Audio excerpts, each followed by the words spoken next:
রমজানের কোথায়? রমজানের শেষ দশকে, রমজানের শেষ দশকে 21, 23, 25, 27, 29 এই 5টা বেজর রাতের যে কোনো একটা রাত হবে কি লাইলাতুল কদর।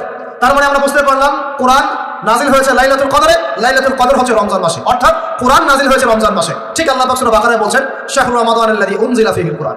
রমজান সেই মাস যেই মাসে শুধু কেবলাই পরিবর্তন হয়নি, শুধু বদরের যুদ্ধই করা হয়নি, রমজান মাসে কোরআনও নাজিল হয়েছে। আল্লাহু আকবার। এখন বুঝতে হবে, এবার এই জায়গায় আসেন, যখন কোরআন নাজিল হচ্ছে তখনকার পরিবেশটা কেমন? এই যুবক ভাইরা একটু খেয়াল করেন, আপনাদের জন্য এই লেকচারটা আমি পড়ি। দুনিয়ার জীবনে আমাদের হায়াত কত হতে পারে? সর্বোচ্চ 60 থেকে 70 বছর অথবা 100 বছর, তাই তো? আমাদের এই পুরো হায়াতের মধ্যে সবচেয়ে গুরুত্বপূর্ণ সময় কোনটা বলেন তো দেখি?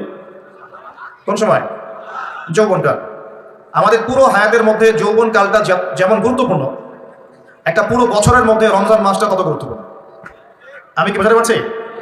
আমাদের পুরো জীবনে আমাদের যৌবনকালটা যত গুরুত্বপূর্ণ, একটা বছরের মধ্যে রমাদান মাসটা তার চেয়ে বেশি গুরুত্বপূর্ণ। আমাদের হায়াত আগেকার উম্মতের হায়াতের চেয়ে অনেক কম। আগেকার উম্মত কেউ কেউ 1000 বছর, 2000 বছর, 500 বছর, 700 বছর, 800 বছর এমন বেঁচে থাকত। নূহ আলাইহিস সালাম শুধুমাত্র 950 বছর মানুষকে দাওয়াতি দিয়েছেন, বলেন সুবহানাল্লাহ। শুধুমাত্র 950 বছর মানুষকে দিনের দাওয়াতি দিয়েছেন কোন নবী? নূহ আলাইহিস সালাম। আর বনু ইসরাইলের লোকজন কেউ 1000 বছর পর্যন্ত বেঁচে থাকতো।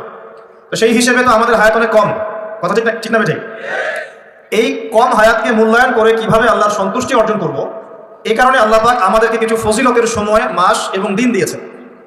কিছু ফজিলতের সময়, ফজিলতের মাস, ফজিলতের দিন দিয়েছেন, যাতে করে অল্প সময়ের মধ্যে আমরা বেশি নেকি অর্জন করতে পারি, আলহামদুলিল্লাহ। ঠিক সেরকম একটা অনবদ্য মাস হচ্ছে কি ভাই? রমাদান।